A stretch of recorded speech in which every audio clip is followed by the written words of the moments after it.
जय जगन्नाथ। हिंदू धर्म रे भगवान शिवंकर अनेक रहस्यमय मंदिर अच्छी।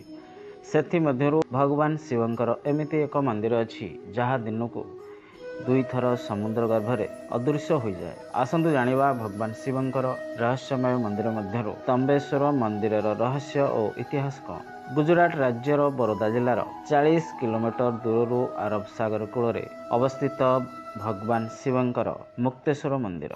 ଏହି ମନ୍ଦିରଟି ଭଗବାନ ଶିବଙ୍କର ରହସ୍ୟମୟ ମନ୍ଦିର ଅଟେ। ଦିନକୁ ଦୁଇଥର ମନ୍ଦିରଟି ସମୁଦ୍ର ଗର୍ଭରେ ଆଖି ପିଛୁଳାକେ ଲୀନ ହୋଇଯାଆନ୍ତି। ସେହି ସମୟରେ ଜଣାପଡ଼େ ଏହି ସ୍ଥାନରେ କୌଣସି ମନ୍ଦିର ନାହିଁ, କେବଳ ଆରବ ସମୁଦ୍ରର ପାଣି ଦେଖାଯାଇଥାଏ। ପୁଣି ଭଗବାନଙ୍କର ମନ୍ଦିର ଧୀରେ ଧୀରେ ସମୁଦ୍ର ଗର୍ଭରୁ ଦୃଶ୍ୟମାନ ହୋଇଥାନ୍ତି। ଏହି ମନ୍ଦିରକୁ ପ୍ରତିଦିନ ଦେଶ ବିଦେଶରୁ ଲକ୍ଷ ଲକ୍ଷ ଶ୍ରଦ୍ଧାଳୁମାନେ ଆସି ଭଗବାନ ଶିବଙ୍କୁ ଦର୍ଶନ କରିଥାନ୍ତି। କୁହାଯାଏ ଯେ ଏହି ସ୍ତମ୍ବେଶ୍ୱର ମନ୍ଦିରକୁ ପ୍ରାୟ 200 ବର୍ଷ ପୂର୍ବେ ଉଦ୍ଧାର କରାଯାଇଥିଲା। ଏହି ମନ୍ଦିରକୁ ଭଗବାନ ଶିବଙ୍କର ପୁତ୍ର କାର୍ତ୍ତିକେୟ ନିର୍ମାଣ କରିଥିଲେ। ମନ୍ଦିରରେ ଭଗବାନ ଶିବଙ୍କର ବିରାଟ ଶିବଲିଙ୍ଗ ପୂଜା ପାଉଛନ୍ତି। ବାବା ସ୍ତମ୍ବେଶ୍ୱରଙ୍କର ଅନେକ ରହସ୍ୟମୟ କଥା ଶୁଣିବାକୁ ମିଳିଥାଏ। ପୌରାଣିକ ଅନୁସାରେ ରାକ୍ଷସ ତାଡ଼କେଶ୍ୱର ଅମର ହେବା ପାଇଁ ଭଗବାନ ଶିବଙ୍କୁ କଠୋର ତପସ୍ୟା କରିଥିଲେ। ରାକ୍ଷସ ତାଡ଼କେଶ୍ୱରଙ୍କର କଠୋର ତପସ୍ୟାରେ ଭଗବାନ ଶିବ ପ୍ରକଟ ହୋଇଥିଲେ।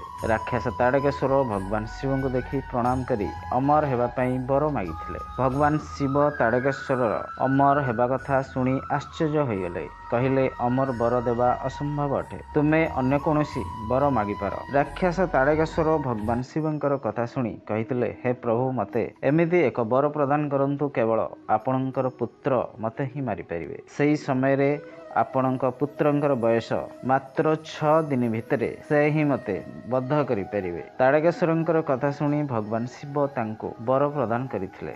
ଭଗବାନ ଶିବଙ୍କର ବର ମିଳିସାରିବା ପରେ ତାଡ଼କେଶ୍ୱର ପୃଥିବୀ ପୃଷ୍ଠରେ ନିଜକୁ ସର୍ବଶ୍ରେଷ୍ଠ ବୋଲି ଭାବିବାକୁ ଲାଗିଥିଲେ। ତାଙ୍କର ଅତ୍ୟାଚାର ଦିନକୁ ଦିନ ବଢ଼ିବାକୁ ଲାଗିଥିଲା। ତାଙ୍କର ଅତ୍ୟାଚାରରେ ସମସ୍ତ ପ୍ରାଣୀ ଅସହାୟ ହେବାକୁ ଲାଗିଥିଲେ। ସମସ୍ତ ଦେବତା ଓ ସମସ୍ତ ମୁନି ଋଷିମାନେ ପୃଥିବୀ ପୃଷ୍ଠରେ ତାଡ଼କେଶ୍ୱରର ଅତ୍ୟାଚାରରୁ ମୁକ୍ତି ପାଇବା ପାଇଁ ଭଗବାନ ଶିବଙ୍କ ପାଖରେ ପହଞ୍ଚିଥିଲେ। ଭଗବାନ ଶିବ ସମସ୍ତ ଦେବତାମାନଙ୍କର କଥା ଶୁଣି ଚିନ୍ତିତ ହୋଇଗଲେ। ରାକ୍ଷସ ତାଡ଼କେଶ୍ୱରକୁ ବଦ୍ଧ କରିବା ପାଇଁ ତାଙ୍କର ତେଜ ଶକ୍ତିରୁ ଏକ ପୁତ୍ର ସନ୍ତାନ ଜନ୍ମ କରିଥିଲେ। ତାଙ୍କର ନାମ କାର୍ତ୍ତିକେୟ ରଖିଥିଲେ। କାର୍ତ୍ତିକେୟ ଜନ୍ମ ହେବାର 6 ଦିନ ଭିତରେ ରାକ୍ଷସ ତାଡ଼କେଶ୍ୱରଙ୍କୁ ବଦ୍ଧ କରିଥିଲେ। କାର୍ତ୍ତିକେୟ ତାଡ଼କେଶ୍ୱରକୁ ବଦ୍ଧ କରିସାରିଲା ପରେ ଜାଣିବାକୁ ପାଇଲେ ତାଡ଼କେଶ୍ୱର ତାଙ୍କର ପିତା ଭଗବାନ ଶିବଙ୍କର ପରମ ଭକ୍ତ ଥିଲେ। କାର୍ତ୍ତିକେୟଙ୍କର ମନ ବହୁତ ଦୁଃଖ ହେଲା। ସେ ସମସ୍ତ ଦେବତାମାନଙ୍କୁ ଅନୁରୋଧ କରି ମହିସାଗର ସଙ୍ଗମ ତୀର୍ଥସ୍ଥାନରେ ବିଶ୍ୱ ନନ୍ଦନ ସ୍ତମ୍ଭ ସ୍ଥାପନ କରିଥିଲେ। ସେହି ବିଶ୍ୱ ନନ୍ଦନ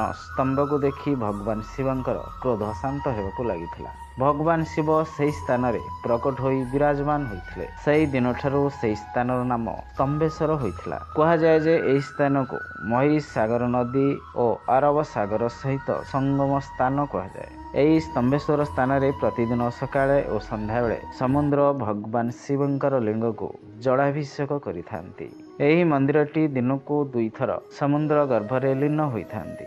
ପୁଣି କିଛି ସମୟ ପରେ ସ୍ତମ୍ବେଶ୍ୱର ମନ୍ଦିରଟି ସମୁଦ୍ର ଗର୍ଭରୁ ଦୃଶ୍ୟମାନ ହୋଇଥାନ୍ତି। ବୈଜ୍ଞାନିକମାନଙ୍କ କହିବା ଅନୁଯାୟୀ ଏହା କୌଣସି ଚମତ୍କାରୀ ବା ଆଶ୍ଚର୍ଯ୍ୟକର ଘଟଣା ନୁହେଁ, ବରଂ ଏହା ପ୍ରାକୃତିକ ଅଟେ। ସମୁଦ୍ରର ଜଳର ସ୍ତର ଦିନକୁ 2 ଥର ବଢ଼ିଥାଏ। ସମୁଦ୍ରର ଜଳସ୍ତର ଏତେ ମାତ୍ରାରେ ବଢ଼ିଯାଏ ଯେ ଭଗବାନ ସ୍ତମ୍ବେଶ୍ୱରଙ୍କର ମନ୍ଦିରଟି ଜଳରେ ସମ୍ପୂର୍ଣ୍ଣ ବୁଡ଼ି ଯାଇଥାଏ। ସମୁଦ୍ରର ଜଳସ୍ତର କମିଗଲା ପରେ ମନ୍ଦିରଟି ପୁଣି ଦେଖାଯାଇଥାଏ। ଏହା ସମୁଦ୍ରର ଜୁଆରର କାରଣରୁ ଦିନକୁ 2 ଥର ସକାଳେ ଓ ସନ୍ଧ୍ୟାବେଳେ ଏମିତି ହୋଇଥାଏ। ଜୁଆର ହେବା ପୂର୍ବରୁ ମନ୍ଦିରର ସମସ୍ତ ଭକ୍ତମାନଙ୍କୁ ଖାଲି କରାଯାଇଥାଏ। ସମୁଦ୍ରର ଜୁଆର କମିଗଲା ପରେ ପୁଣି ଭକ୍ତମାନେ ଭଗବାନଙ୍କୁ ପୂଜାପାଠ କରି ଦର୍ଶନ କରିଥାନ୍ତି। ଜୁଆର ସମୟରେ ଶ୍ରଦ୍ଧାଳୁମାନେ ମନ୍ଦିରକୁ ସମୁଦ୍ର ଗର୍ଭରେ ଲୀନ ଦେଖି ଆଶ୍ଚର୍ଯ୍ୟ ହୋଇଯାଆନ୍ତି। ପୁଣି ଜୁଆର କମିଗଲା ପରେ ମନ୍ଦିରକୁ ସମୁଦ୍ର ଗର୍ଭ ଦେଖି ଭଗବାନ ଶିବଙ୍କୁ ସ୍ମରଣ କରିଥାନ୍ତି, ନିଜର ମାନସିକ ରଖିଥାନ୍ତି। ଏହି ମନ୍ଦିରଟି ଭଗବାନ ଶିବଙ୍କର ପ୍ରାଚୀନ ମନ୍ଦିର ଅଟେ।